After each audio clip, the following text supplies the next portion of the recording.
All right, welcome to another episode of the New Labor Movement Show. For this show, we have some guests on this week. We are going to be speaking with one Dermot Myrie, is a UFT chapter leader at his school for the past 3 years and a member of the movement of rank and file educators, other known as MORE UFT.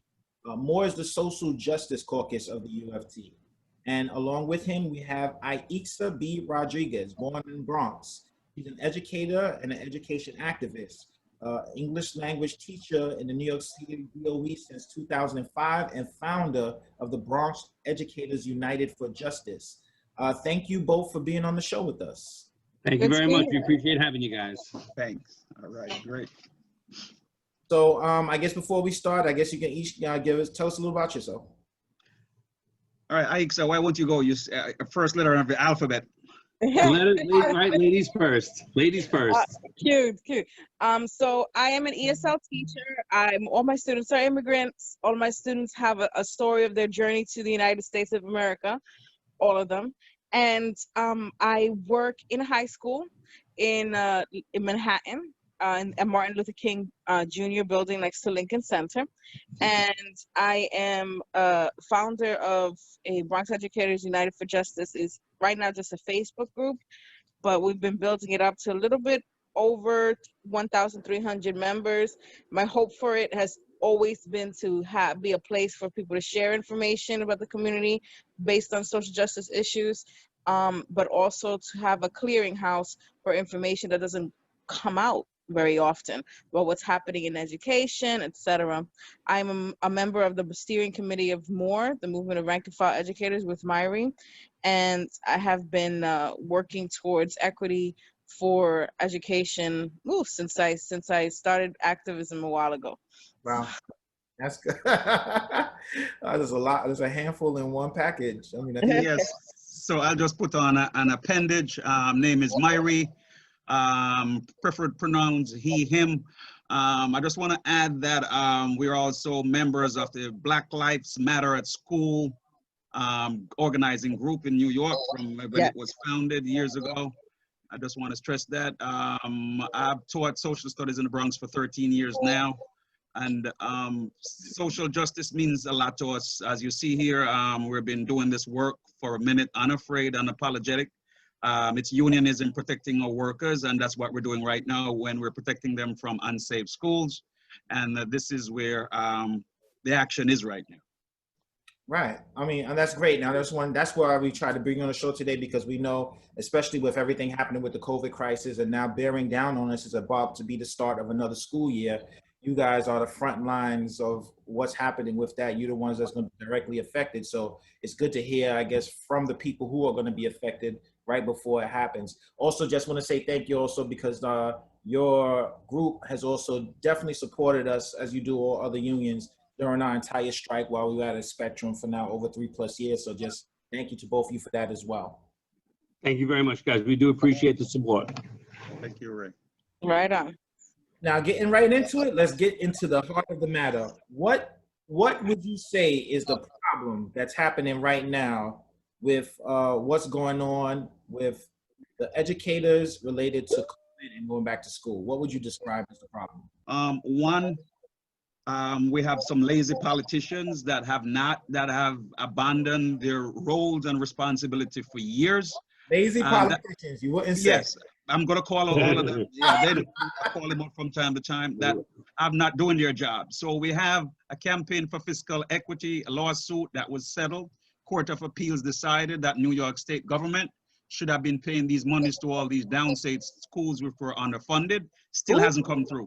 And we have had Democratic governors from Patterson through Spitzer, through but Spitzer was paying it though.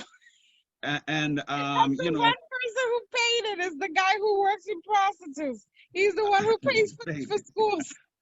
Right. So it's a laughing matter. He's used to paying, I guess. It is. So we're just going to call it out as it is. So funding is an issue, gentlemen and lady, as we speak. We're also talking about disparities. Communities of color were impacted in March as we're talking about education and health. And so the lack of health care, the limited access to services, members in those communities, lack of communication to parents from the DOE, lack of access to technology, lack of access to connectivity. So that's where you come in, Troy. You've been asking for years to have cable be a public utility operated by the city. And also teachers, parents, and students do not have a voice. We do not have a voice in the process. And I'll just sum it up here. This is a Mount Everest of problems. If you had to focus right now just on what's going on related to what's going on with the problem with the teachers having to be out related to the COVID, and now the point where it looks like the schools are going to be opening back up, what do you see as being the major issue behind that? I'll jump into this, Byron. Go ahead, Aisha, go. So understanding if you don't have any funding, you're not going to have nurses. We currently have no nurses in every school. Those who have a nurse, they're very grateful to have one, but it's 1 to what, 500 students or so? So the reality is that if you don't fund it, it doesn't come, right? So you don't have social workers, you don't have nurses, you don't have enough staffing. And we are allowed to get our medical accommodation because we are teachers and we're human beings and we're parents and we have medical conditions. So now with everybody taking off because they're older, because they have heart, lung conditions, they have diabetes, whatever is the reason, taking off, wanting to be remote only, we have a staffing problem, a serious staffing problem. And all the schools in New York City in particular have been dealing with a lack of staff, people just not there to do the job. People having to have large class sizes. 34 is our cap for our contract in high school, and most of us getting up to 27. That's not going to allow us for social distancing. We need more teachers, not less. So they are doing what we call hygiene theater. They are claiming that there's going to be cleanliness, that these magical men are going to walk through the halls with those Ghostbusters book bags and electrostatic spray everything, and everything will be so clean by the next day. Not discussing the Legos, the books, the materials, keeping the tables wiped. Custodians don't wipe tables, by the way. It's the teacher who usually does it. All of these lies are being fed to us. We, the teachers who know exactly how schools run on a daily basis, are saying, hold on, wait a minute right now. Who's going to do what job? Who's responsible for what? How are we going to keep these kids safe? Seriously now? But being that it's airborne, their solution in order to protect you from that is what? A custodian one custodian wearing a Ghostbusters pack that they get and going through the building magically at night when it takes like 2 hours to do one bedroom. But that night doesn't help you when the kids are there in the classroom with you. There is a lot of misogyny and there is a lot of sexism with the expectation that they have on women. Because I know for sure there's the expectation that we're going to be the ones wiping the tables in our classroom. Because there's not enough manpower for custodians to be doing all this all day long during the school day. If I may go back a minute, Troy. So I just want to let your viewers understand what the hell is what the HE hockey sticks is happening. So we are rank and file within the UFT. The UFT has been doing diddly. They have been silent like a cemetery, like a library on a college campus. So what we, the rank and files, have been doing, we've been having meetings for a while. We've been meeting with stakeholders taking the part of the union, and we've been meeting with folks. So nurses, custodians, parents. So we met with everybody. So we created a document, and out of that document, it has evolved finally now into a plan that Jumaane Williams agreed to some parts with.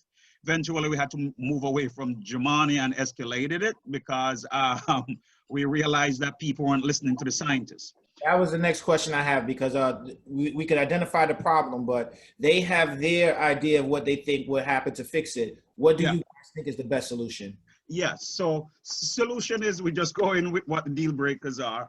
We need to admit the mayor, the governor, and the chancellor, they're all part of it, and the UFT, the union, and CSA as well need to admit that the testing and tracing infrastructure is not sufficient.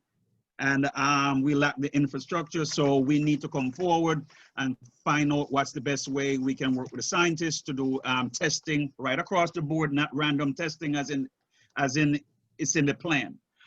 We need to make the call now. They need to do it to delay reopening of schools instead of focusing on remote learning and dealing with these three models of programming, day in, day out, 2 days in, 2 days out.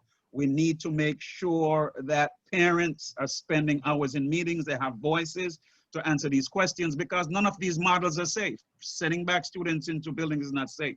Right now, my understanding is the way that they plan to open and bringing the kids back to school, that the educators feel is unsafe because it puts them at too high of a risk. The best solution, as far as you can think of, in order to handle that in like a simple explanation, they just the normal parent will understand, as far as, okay, don't bring them back in and do just as we did as usual. Best thing to do would be. Okay, so break it down in your ESL language to a person like myself would understand it. Go. Hilarious. Parents don't have a schedule that allows them to be 2 days at work and 3 days not at work. No policies have been passed. No encouragement for employers has been passed. No parental leave has been passed. No money to help have parents stay home has been passed. None of that. So it's unrealistic. A lot of parents were like, no, for that, I need to be consistent. I can't tell my boss I can only work 2 days out of the week. That's not okay. So the reality is that, you know, parents need to know consistently where their kids are going to be. It's a serious issue. Another thing is that you're trying to have two systems simultaneously. We did not get the same level of support that could have happened when it came to have access to Wi-Fi, broadband, all of that for families. And even though we were told, oh, so we're going to get some free Wi-Fi for whatever, it wasn't unlimited. And some parents reported being told that after a certain amount of time, they would have to continue paying per month. Hey, I wonder who was responsible for that. You know what I'm saying. And some parents I can only imagine what company had that policy. Only imagine I who would have such a BS I capitalistic wonder. thing. Well, these parents were frustrated because they had no choice. Okay, they needed to have this. This was a lifeline.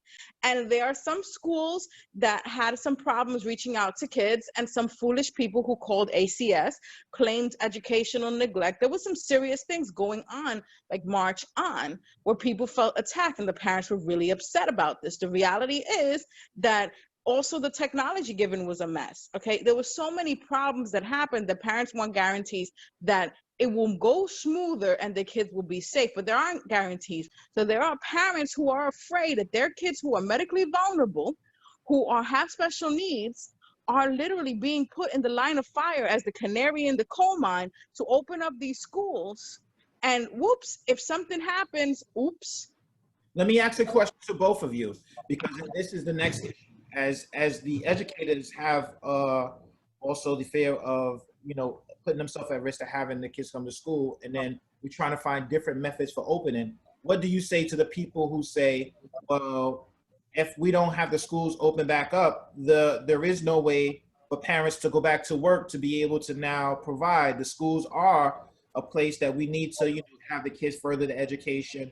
What is the solution? The solution is to pay the parents. The solution is parental leave. The solution is that employers be told, figure out a way or give some type of way to make sure parents can have that balance. Because as it is, having school twice a week is not going to give them a stable schedule for them to go to work anyway. All right, I agree. One. Number two, I lost my grandmother. My mother got sick. And then when I finally took, this is like over several months, when I finally took it, I had antibodies all along. So I would have been in a classroom. I would have been a super spreader. You want me to educate your kids?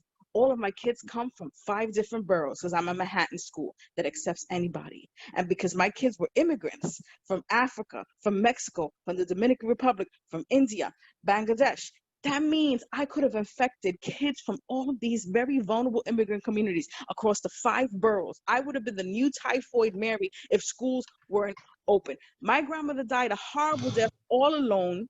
Okay, from the beginning of her infection, found delirious in her own urine naked, and all the stuff that happened afterwards. My mother was seriously sick. We got quarantined in 2 different places, in Puerto Rico and here in New York. I would have for sure infected my classroom, for sure, if we hadn't shut down those schools with a sick out. If we wouldn't have put that pressure. Parents need to understand it goes both ways. You want to keep your kids safe, understand we, us teachers, may be that person that spreads it to your kids. It may not be, oh, the scary kids with germs. It may be the reverse. And honestly, the reality is that until we are all safe, why aren't they testing all the teachers?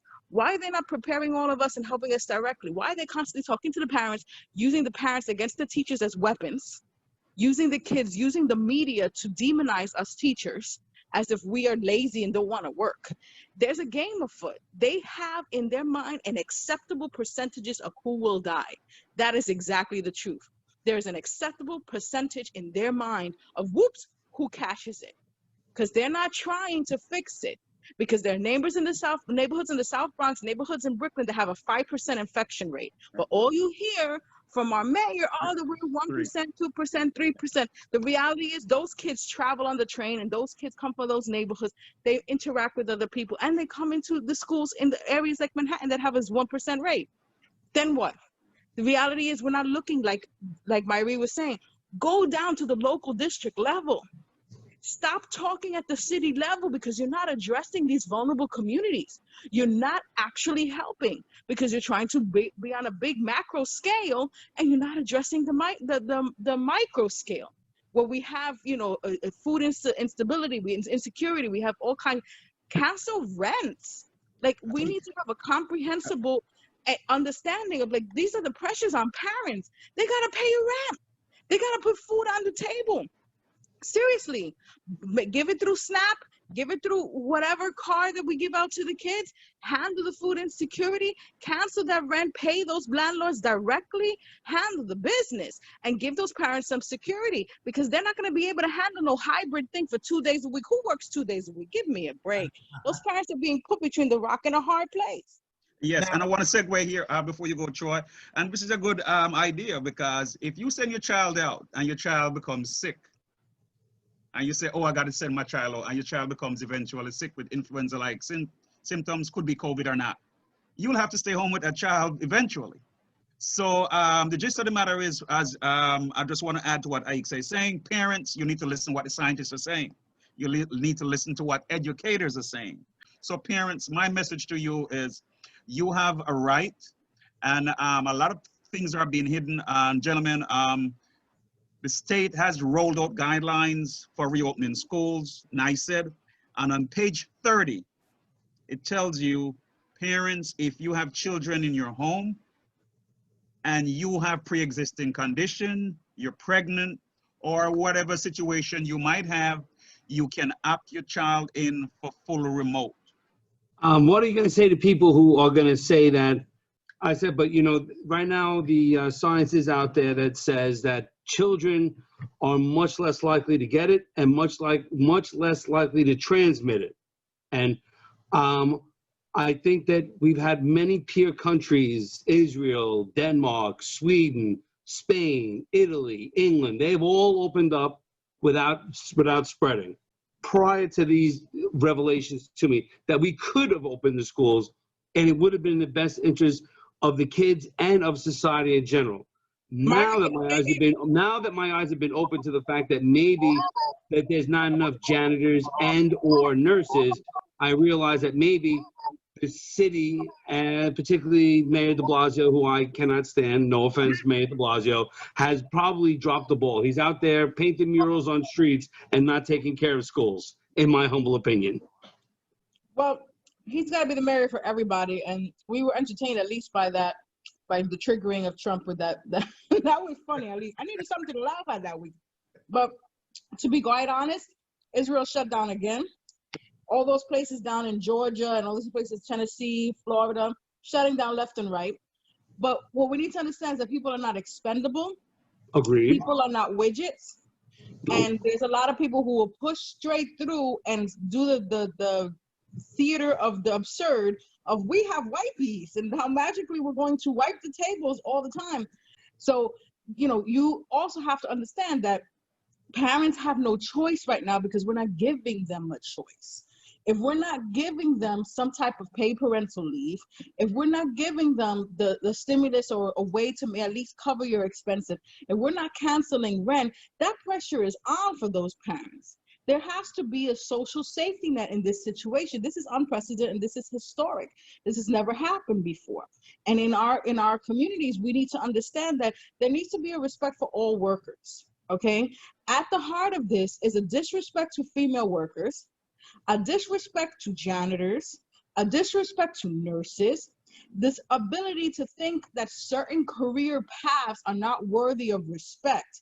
So we don't have to pay for more janitors. We don't have to pay for more nurses because it's not super important. Not everybody gets sick at school. So why not have a nurse?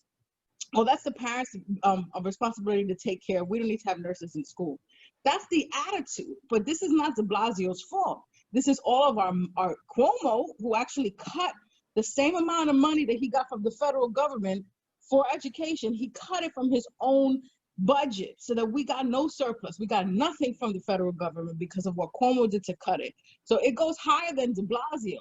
They need to fully fund every school. And we talk about inequities, we talk about racism, and we talk about structural inequities. There's a real thing. These schools didn't just get underfunded yesterday. This has been decades coming. And then we were left unprepared because some kids and some schools were viewed as unvaluable. You don't have to invest in those schools at the same level because we have a system that bases it on property values, right? The schools, the best schools are where you own property. Well, what happens if all the buildings are renting? What happens to where funding comes from there? The inequities continue. The reality is that schools are basing funding based on kids, the number of kids, instead of basing funding based on positions and the services and the classes and the programming that the kids should have.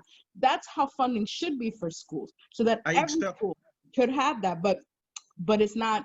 It's a little bit deeper than de Blasio. He has not made it great either with his rush to this, but he's also had a big measuring fight with Cuomo, who's got the longer one, back and forth, which has created a situation where we've been unable to plan because, oh, it's my job. No, I'm responsible. No, you're responsible. Back and forth. No, he can't do it because I'm the one who can make the decisions. So between those two, they have literally squandered the time that we've had since March to plan for opening in September. I can guarantee you that no one other than the four of us right now who watch the show know that there are not enough nurses. Now everyone will know there's not enough nurses, and that makes you rethink your policy and your stance, I would think. I'll ask you, Troy, great question. I'll even do you one better. I work as an electrician in construction. They take my temperature every day. Are they going to guarantee that they're going to take everyone's temperature walking through the door? See, to me, that's like a non-stop. For me, as a guy who wants as a guy who wants people to go back to school, if you can't even guarantee me you're going to take everyone's temperature, then unfortunately, I don't think you can send people back to school. No, it's open back up and make a hot mess. And what they're doing is they're putting it all on the principals. They're giving the principals all the responsibility of figuring out who's going to do what. I'm sorry, let me just butt in, because that would be funny. Putting it all on the principal is kind of the same thing they were complaining about when the national was putting it all on the governors instead of having one plan. Yeah, it's literally make sure the other kid, they can pick up the slack. I was asymptomatic, okay? I didn't have a fever. I had nothing. All I knew is that I had been exposed to my grandmother. That's why I knew I should quarantine. But had that been the requirement for them to stop me and to test me, I would have passed and I would have continued walking the building because not everybody gets a temperature.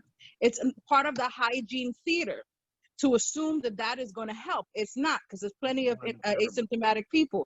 What is the plan that you guys have in place to try to stop them progressing with the plan to open? Yeah, like what are your list of demands that you would need to open up safely? Go, Myri. Yes, so you got to test everybody, period. Testing, contact tracing. We just saw. How often would you test? Every day, once a week? You got the temperature check every day. Test folks every 3 weeks. Okay. All right. Problem is. Test, though.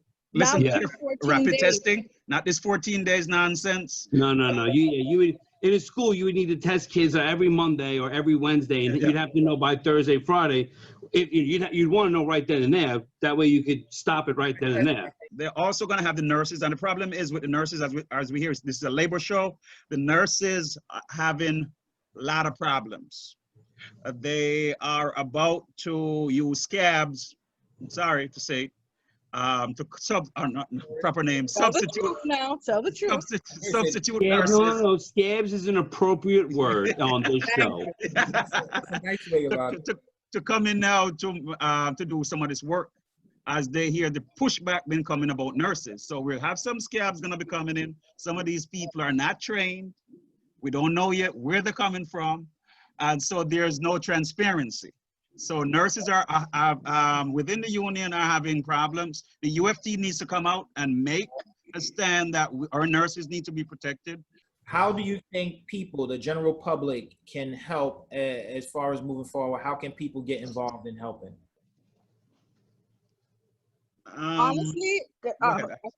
Go. honestly, going to the school, asking questions, getting involved, because getting your letter or some communication from the school is just accepting what they tell you. You have to ask questions. Yes, I would like to add parents. I'm a parent myself. Watch the news, get involved.